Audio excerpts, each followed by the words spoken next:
ये है जी हमारा टमाटर का खेत जिसमें हम आज टमाटर लगाएंगे। आप भी देखना ज़रा हम कैसे टमाटर लगाते हैं। टमाटर के लिए कुछ इस तरह से पहले कार्यवाही करनी पड़ती है, इतना आसान नहीं होता ज़मींदारा करना और ज़मींदारों वाली किसानों वाली ज़िंदगी जीना। हेलो नमस्ते जी, स्वागत है आपका मेरे ब्लॉग में और सिरमौर में। सुबह सुबह आज संडे था तो हम लोग देर से उठते हैं, हमेशा की तरह हम संडे को देर से उठते हैं। ये है हमारी पुत्री। आप देख सकते हो गर्मी के दिनों में आजकल 5:30 बजे धूप लग जाती है, तो हमारे कमरे में कितनी तेज़ धूप लग रही है। तो हम लोग कितने देर से उठे हैं, टाइम हो रहे हैं 8:45 जब हम उठे हैं, क्योंकि हमेशा हम शनिवार की शाम को मूवी देखते हैं और संडे को फिर मज़े से उठते हैं। मैं किचन में गई कपड़े तय करने के बाद और हमने नाश्ता किया, क्योंकि जब संडे होता है ना तो फिर मेरे जेठानी मेरी बेटियां ही बनाती, हम लोग फिर मज़े से आराम करते हैं। यहाँ पे हम लोग मूवी देख रहे थे संडे को दिन भर, फिर उसके बाद आंखों में दर्द हो रही थी मूवी देख देख के, तो दिन को मैं और मेरी बेटी सो गई। संडे को मैं बहुत ज़्यादा फ्री रहती हूँ, क्योंकि जो मेरी बेटियाँ स्कूल जाती है ना वो संडे को हेल्प करवाती है मेरी जेठानी की और मेरी सास की। तो दिन भर हम सो सो के भी थक गए थे, बैठ के भी थक गए थे। फिर मेरे को लगा अब क्या करें, तो मेरे जो घर वाले हैं ना वो सारे जा रहे थे टमाटर लगाने, मेरी बेटियां। अब 5 बज गए थे और मैं अपनी पति को बोल रही हूँ कि चलो चलो चलो, अगर घर वाले बोल नहीं रहे हमें काम करने के लिए तो हमें खुद से भी करना चाहिए। ये है मेरे च्युइंगम का डब्बा। जब भी मैं कहीं जाती हूँ काम करने या कहीं भी जाती हूँ, हमेशा में से मेरी आदत है बचपन से, जहाँ तक मेरे को याद आता है, कि च्युइंगम के बिना मेरा गुजारा नहीं है। फिर मैं अपना च्युइंगम जल्दी जल्दी मुंह में डालती हूँ और मैं दोबारा से अपने पति को बोलती हूँ कि आ जाओ जल्दी आ जाओ, जेठ जी और जा रहे हैं। होता है ना यार, जब जॉइंट फैमिली में रहते हैं तो अगर कोई बोल नहीं रहा है तो फिर कभी कभी ऐसे लगता है कि चलो खुद से भी हम हेल्प करवा लें। और मेरे जेठ जी तो ऐसे है जो काम के लिए बोलते ही नहीं है, अपने बच्चों को भी नहीं बोलते, हमें तो क्या ही बोलेंगे। मेरे जेठ जी ऐसे है जो अपने बच्चों को भी नहीं बोलते काम के लिए, तो हमें तो क्या ही बोलेंगे। पर ये है कि मेरे मम्मी पापा फिर मेरे को बहुत गालियाँ देते हैं कि तू क्यों नहीं करती भाई, काम काम किया कर, हमारी बेइज्जती नहीं करवाना वो सो। फिर जितना मुझसे हो सकता है मैं उतनी कोशिश करती हूँ।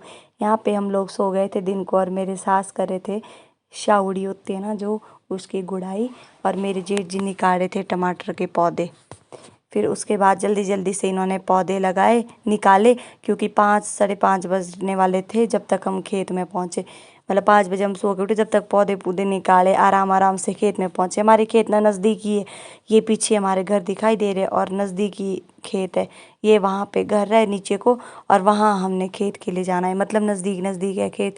फिर मैं तो जल्दी जल्दी पहुँच गई थी खेत में, मेरे पति आ रहे आराम से पीछे पीछे। मैं इनको हमेशा बोलती हूँ कि जब संडे होता है तो तब तो घर वालों की हेल्प करवा लिया करो। दूसरों के घर में ना पति ले जाते हैं पत्नी को, और यहाँ पे उल्टा है, मैं ले आती हूँ उनको कि चलो भाई खेत चलते, घर वालों की हेल्प करवाते हैं। यहाँ पे ना थोड़ी थोड़ी सी लाइनें दे रखी थी पहले भी टमाटर लगाने के लिए, क्योंकि शनिवार था ना पिछले कल, तो रविवार को ऐसे बोलते कि हम लगाते नहीं है टमाटर, कीड़ा लगता है। फिर शनिवार को थोड़ा सा विचार कर दिया था। यहाँ पे मेरी बेटी दे रही है लाइन। जब भी मैं अपनी बेटियों को देखती हूँ ना ऐसे काम करते हुए, मेरे को अपनी बुआ जी और याद आते हैं। मेरे बुआ जी भी ऐसे बिल्कुल मेन लीडर होते थे, और मैं होती थी वो आते नहीं, या तो बड़ी मुश्किल से खेत ले जाओ, मेरे को मार पीट के मेरे पापा और डांट खा कर जाती थी तो फिर ऐसे ही अरे परे अपना टाइम पास करती थी। पर जल्दी जल्दी में काम करने में काम चोरी करती थी, और मेरे बुआ जी और करते थे बहुत ज़्यादा काम।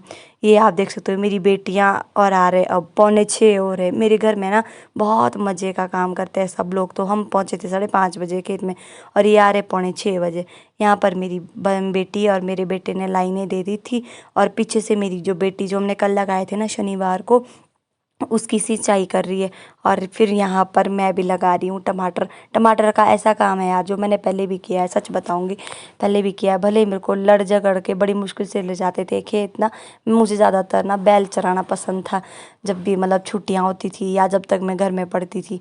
तो ये वाला काम ऐसा है कि मैंने किया तो है, भले मजबूरी में किया हो, क्योंकि फिर डांट भी पड़ती थी अगर काम नहीं करते थे, क्योंकि मेरी बुआ और बहुत काम करते थे। लेकिन मैंने ये टमाटर लगाने वाला काम किया है भाई। तो मेरी बेटी ना पहले पहले मेरे साथ टमाटर छोड़ी थी। इस तरह से लगाते हैं हमारे गांव में टमाटर, आपके कैसे लगाते हैं? पहले पहले ये टमाटर छोड़ी थी और मैं पीछे से टमाटर लगा रही थी। फिर 2 मेरी बेटी बेटा वो लाइनें दे रहे थे, और एक बेटी मेरी सिंचाई कर रही थी। हम लोग ना टोटल 6 लोग आए थे खेत में, और मेरे जेठ जी ये जो खाड़े से पानी लगा रहे थे। फिर उसके बाद मेरे पति बोल रहे थे कि अगर तेरे को दम है तो तू भी लाइन दे के दिखा। ये आप देख सकते हो। फिर मैं ना लाइनें देने की कोशिश कर रही हूँ, जबकि सूत लगाया हुआ है ना, तब भी मेरे से थोड़ी टेढ़ी टेढ़ी दी गई है लाइन, क्योंकि लाइनें तो वही मैंने पहले दी ही नहीं है। तो मतलब थोड़ी सी एक्सपीरियंस भी नहीं था, पर मैंने पूरी कोशिश करी कि मैं सीधी लाइन दूँ। वो मेरे से टेढ़ी दी गई। फिर तब मैंने इसको दोबारा से ठीक करा। फिर दोबारा से मैंने ये वाली लाइन दी। आप लोग कैसे लगाते हो टमाटर, बताना यार कमेंट करके। और आप लोग भी देते हो ऐसे पहले लाइनें, और फिर हमारे ऐसे करते हैं कि एक छोड़ता है टमाटर और दूसरा लगाता है। ये आप देख सकते हो मेरी लाइन, जो मैंने इसको बिल्कुल ठीक कर दिया, करेक्ट कर दिया है। ये है हम 6 लोग, वहाँ पर मेरे पति भी लगा रहे टमाटर, मेरी बेटियाँ सिंचाई कर रहे हैं, और मैं तब तक थक गई थी लाइनें देकर। लाइनें देने वाला काम बहुत कठिन है, मैं एक लाइन देने से भी थक गई थी। और ये लोग कब से दे रहे थे लाइनें, कब से तो क्या 6-7 लाइनें ही थी। यहाँ पे आप देख सकते हो। मैं फिर बैठ गई आराम से। मेरे को सब ऐसे बोल रहे कि थक गई होगी। मेरे को ना मेरी बेटियाँ, जबकि मेरे से छोटी है ना, बेटियाँ लगती तो छोटी है, पर फिर भी मेरे को ऐसे बोलती चाची आप आराम करो, आप थक जाते।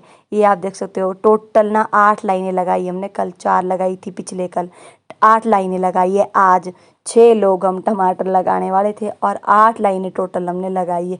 और फिर चले गए घर, क्योंकि तब तक अंधेरा भी होने वाला था। जब 5:45 5:30 खेत में आए तो फिर अंधेरा भी होने वाला होता है। अब और आपसे मिलती हूँ अगले ब्लॉग में। Bye bye.